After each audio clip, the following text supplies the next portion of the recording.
On se retrouve ici sur Steep pour une vidéo cette fois-ci plus orientée expérience utilisateur. Donc l'idée c'est de revenir ici sur les éléments que j'évoquais dans la vidéo précédente et de voir comment ça se présente in-game. Donc de voir les outils, les mécaniques, les possibilités proposées par le système de jeu pour placer les joueurs et les joueuses au cœur de l'expérience. Premier point à relever, donc le jeu est sorti en 2016. Il y avait eu une bêta ouverte mise à disposition des joueurs et des joueuses à ce moment-là. Une bêta à laquelle je n'avais pas participé puisque je découvre le titre aujourd'hui, 5 ans après son lancement. Du coup, je suis incapable de vous dire ce qui a pu être amélioré par les développeurs à la suite du retour d'expérience qu'ils ont obtenu à ce moment-là. Par contre, ce que je peux vous en dire, c'est qu'il fait partie de ces jeux plutôt nombreux aujourd'hui, que les devs rendent accessibles avant leur sortie en version non finalisée, afin d'avoir un premier tour d'expérience des personnes qui y jouent et qui peuvent donc elles-mêmes saisir cette occasion pour participer à l'évolution du système de jeu. Autre point à relever, je prévoyais d'effacer mes données pour reprendre à zéro parce que je souhaitais vous montrer comment le jeu vous accompagne dès le départ avec un didacticiel. Cela dit, je ne suis pas parvenu à effacer les données de mon compte Ubisoft, donc impossible de réinitialiser le tout, et au final, c'est pas très important puisque des didacticiels dans le jeu, il y en a d'autres. Voilà. Sur ce, je vous propose de plonger tout de suite dans l'univers du jeu pour voir ce que ça donne. Let's go! Donc première chose déjà, comme vous le voyez là, on commence par un temps de chargement. Donc au bas de l'écran à gauche, vous avez un exemple de la façon dont le système de jeu peut utiliser ces moments-là, donc ces temps d'attente durant lesquels il ne se passe rien, pour vous rappeler certaines infos, des astuces de gameplay ou des mécaniques de jeu, ce qui peut toujours être utile. Il m'est déjà arrivé par exemple de me rappeler de certaines commandes grâce à ça, et une fois ou deux ça a même pu m'aider à progresser alors que j'étais coincé dans une séquence de jeu. Petite précision tout de même, les temps de chargement ont tendance à être beaucoup plus courts de nos jours avec l'arrivée des nouvelles consoles et des SSD. Du coup, à l'avenir, ce seront peut-être des infos qui transiteront davantage par le level design. À voir comment ça évoluera. Ensuite, je vous propose de nous tourner directement vers le menu options, des options qui vont vous permettre de personnaliser votre expérience en fonction de vos besoins.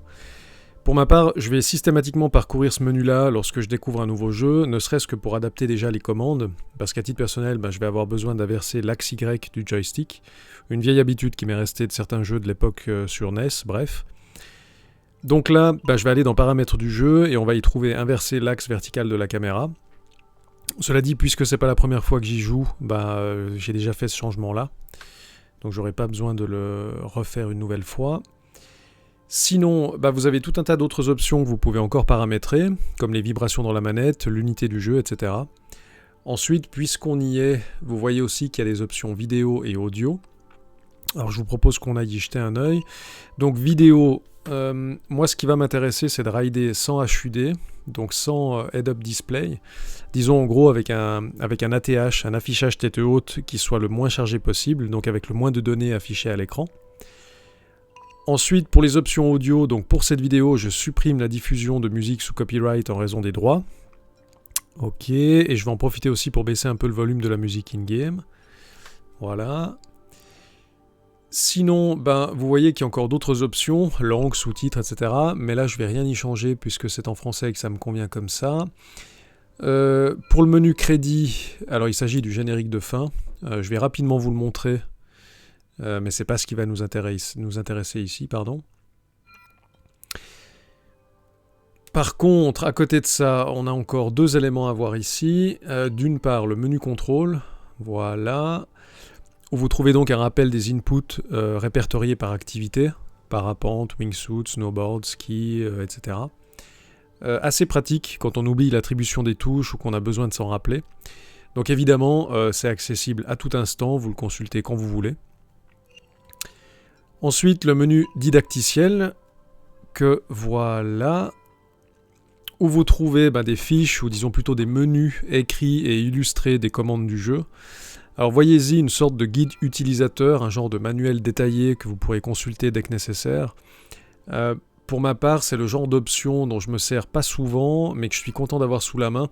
Notamment par exemple quand je me relance dans un jeu que j'avais un peu laissé de côté et auquel j'avais plus rejoué depuis un certain temps.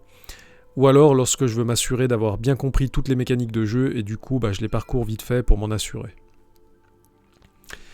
Dernier point concernant encore la personnalisation de l'expérience de jeu, à savoir la possibilité de customiser son personnage.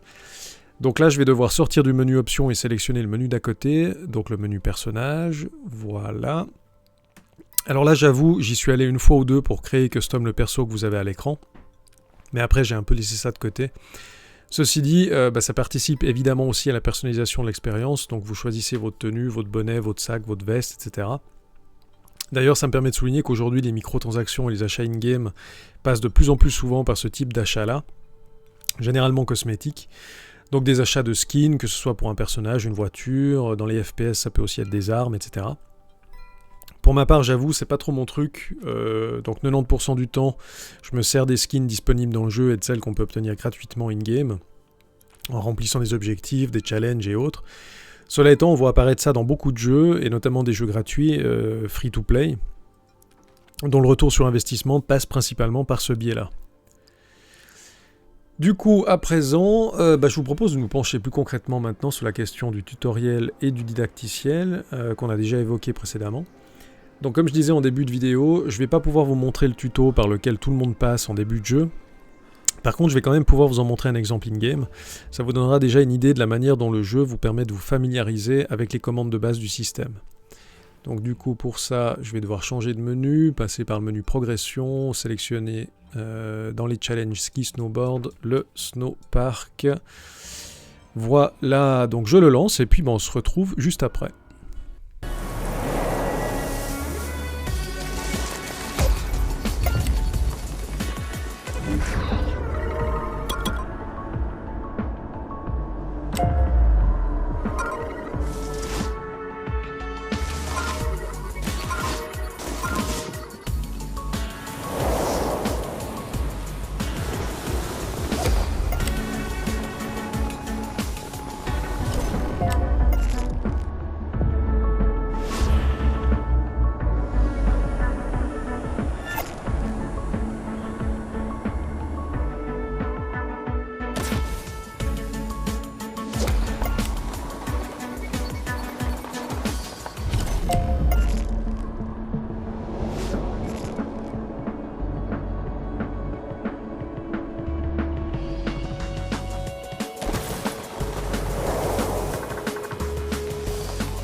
Je note pour commencer que ce tuto-là est un peu plus dynamique que le tuto par lequel vous passez lorsque vous lancez le jeu pour la première fois.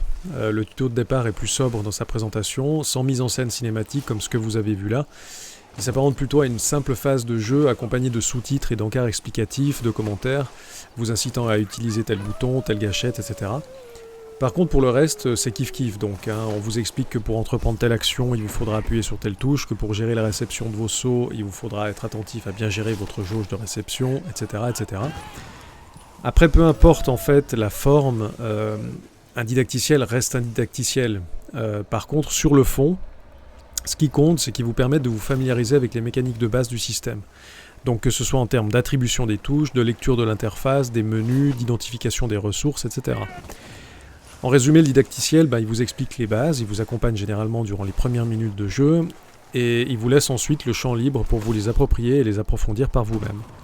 Et c'est là que vous allez commencer à essayer des combinaisons de touches pour tenter telle ou telle action, tout en essayant peut-être d'y associer certaines ressources que vous aurez identifiées, et ainsi de suite. D'ailleurs, en parlant de ressources, si on s'en tient à ce jeu-là, on peut considérer par exemple que le timing, la vitesse, les trajectoires, les distances, la gestion des réceptions de sauts et des obstacles font partie des ressources à appréhender dans le jeu. Ce à quoi s'ajoutent ensuite les différentes disciplines qui permettent des possibilités de gameplay différentes, ou encore les jumelles et l'hélicoptère qui vous permettront de découvrir progressivement les divers spots de la carte, et qui vous faciliteront la navigation dans l'environnement proposé. Alors après, évidemment, ce type de ressources-là pourra sembler être à des années-lumière des ressources qu'on rencontrera dans d'autres jeux, type jeux de gestion, RPG, MOBA, roguelike, jeux de simulation, FPS ou encore TPS, et de tout un tas d'autres jeux où en fait vous allez farmer, crafter, looter, grinder, construire votre inventaire, faire évoluer l'expérience de votre personnage, identifier ses forces, ses vulnérabilités, gérer votre arbre de compétences et tout ça. Alors oui, en fait, ce jeu-là est peut-être pas le jeu idéal pour illustrer la question des ressources, parce que je le répète ici, j'ai pas d'arbre de compétences à vous montrer, ni d'inventaire, et encore moins de fiches ou de menus qui résument les attributions du personnage, donc ses forces, ses vulnérabilités, etc. Par contre, que ce soit ce jeu-là ou un autre, dans tous les cas, j'aurai à identifier les ressources disponibles et à comprendre ce qu'elles apporteront à mon expérience de jeu. Sinon, je parlais juste avant aussi d'essayer des combinaisons de touches. Et bien c'est précisément sur le terme essayer que je vais mettre le focus à présent.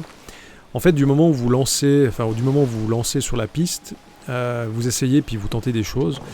Vous savez que si vous chutez à tel moment ou à tel endroit, vous allez vous relever et vous recommencerez, jusqu'à trouver la bonne trajectoire, le bon saut, le bon timing.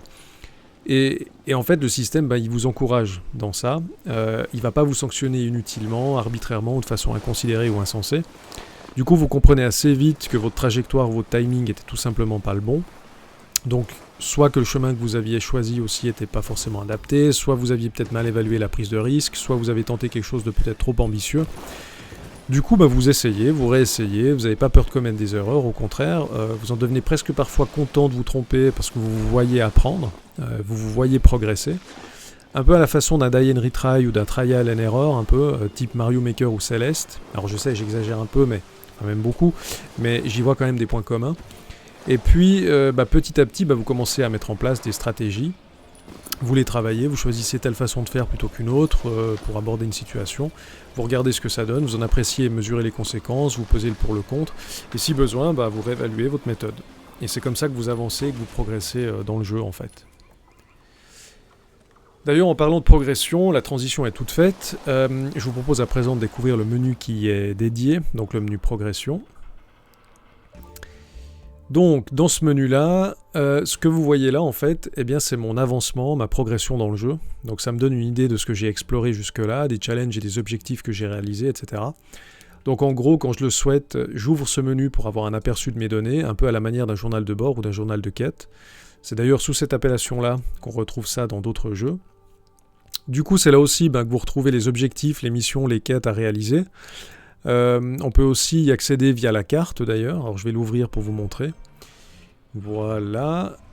Par contre, perso, alors je l'utilise moins souvent parce que ça me paraît parfois un peu brouillon. À côté de ça, et là je dois revenir au menu précédent, ok. On retrouve aussi d'autres données encore de progression dans le menu profil, que je consulte de temps en temps, mais plus rarement. Donc le menu profil, voilà. Du coup, vous avez là aussi un aperçu plus global de vos données, de l'avancement en jeu, que vous pouvez encore une fois consulter quand vous le souhaitez. Toujours en lien avec l'avancement et la progression en jeu, j'en profite pour relever que le système de sauvegarde de données, pour le coup, est automatique dans ce jeu-là. Donc vous n'avez pas de point de sauvegarde à rejoindre pour save la partie, ce qui est parfois le cas dans d'autres jeux. Et donc là, vous n'avez pas à vous soucier de ça. Le système sauvegarde automatiquement votre progression. La plupart du temps, vous aurez une indication en cours de partie, genre une petite roue dentée dans un coin de l'écran qui va se mettre à tourner quelques secondes et qui vous signalera l'enregistrement des données en cours. En termes de niveau de difficulté, donc pas de mode easy, normal ou hard qui pourrait ici alléger votre expérience de jeu, par exemple en supprimant les chutes ou autre. Par contre, une fois que votre partie est lancée, vous pourrez choisir les objectifs ou les challenges que vous souhaitez mener en fonction de leur difficulté, facile, moyen, difficile. Vous avez donc la possibilité de vous frotter aux challenges les plus hard si vous le souhaitez, ou de vous concentrer sur les challenges moins corsés, voire sur aucun challenge du tout, parce que vous n'êtes pas contraint de poursuivre les objectifs ou les défis proposés. Donc si vous voulez simplement dévaler les pentes tranquillement en mode balade ou en mode entraînement, vous pouvez le faire. Ça ressemble d'ailleurs à ce que je fais la moitié du temps. En parlant d'entraînement, vous n'aurez pas non plus ici de mode entraînement ou de mode training qui soit dédié, contrairement à d'autres jeux. Tout simplement parce qu'à quelque part, et c'est ce que j'évoquais juste avant, mais en fait si vous voulez vous faire une descente juste pour vous entraîner, vous pouvez le faire. Ou alors vous pourrez décider de vous lancer dans des challenges X ou Y pour essayer certaines choses. Donc là on a par exemple fait précédemment le didacticiel dans le snowpark, où vous aurez par exemple des tremplins pour si vous souhaitez entraîner vos sauts, vos réceptions, etc. En sachant que vous pouvez le faire partout ailleurs aussi évidemment. Bref, à vous de voir comment vous souhaitez évoluer dans le jeu en fait. Autre élément du jeu qui vous paraîtra peut-être ultra évident, mais vous avez bien entendu toujours la possibilité de mettre le jeu en pause ou d'éteindre votre console. Je veux dire, si ça devient trop frustrant, trop prise de tête à un moment donné, ou que le plaisir de jeu passe à la trappe, n'hésitez jamais à faire une pause et à changer d'air. Ça peut sembler bizarre que de le rappeler, mais contrairement à ce qu'on peut penser, mettre un système en pause ou en sortir, ne serait-ce que temporairement, c'est pas toujours aussi simple qu'on peut le croire. Dans un système vidéoludique, ça l'est, mais c'est pas le cas de tous les systèmes. Sinon, je note encore qu'il n'y a pas dans ce jeu-là d'éditeur de niveau ou de mode créateur à proprement parler. En tout cas pas à ma connaissance, à moins qu'il existe un DLC ou autre contenu téléchargeable dont j'ignore l'existence.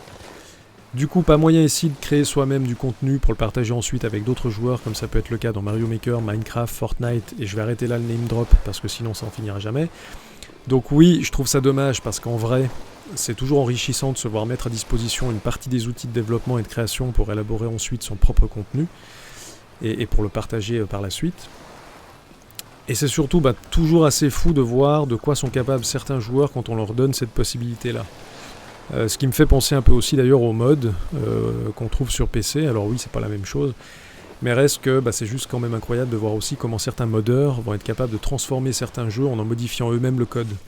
Ce qui dans certains cas a même abouti parfois à la création de jeux à part entière, comme Counter-Strike, qui est issu d'un mode d'Half-Life en fait. Bref, tout ça pour dire qu'il n'y a pas d'éditeur de niveau dans ce type et qu'à titre personnel, je le regrette. Enfin, pour terminer, je vous propose de nous tourner à présent du côté du online et du mode multijoueur. Vous avez donc le menu qui est dédié là au bas de l'écran sous social. Du coup, c'est là en ligne sur les réseaux, en réseau, qu'on va se réunir entre joueurs et joueuses et puis où vont se créer des groupes où on va discuter, échanger, partager nos connaissances, nos expériences, organiser des raids, s'affronter, se challenger. Du coup, c'est là aussi où tout ce qu'on a évoqué jusque-là va pouvoir prendre une toute autre dimension, parce qu'il s'agira plus seulement de penser à soi, mais en équipe, ce qui va impliquer de se coordonner, de collaborer, de coopérer.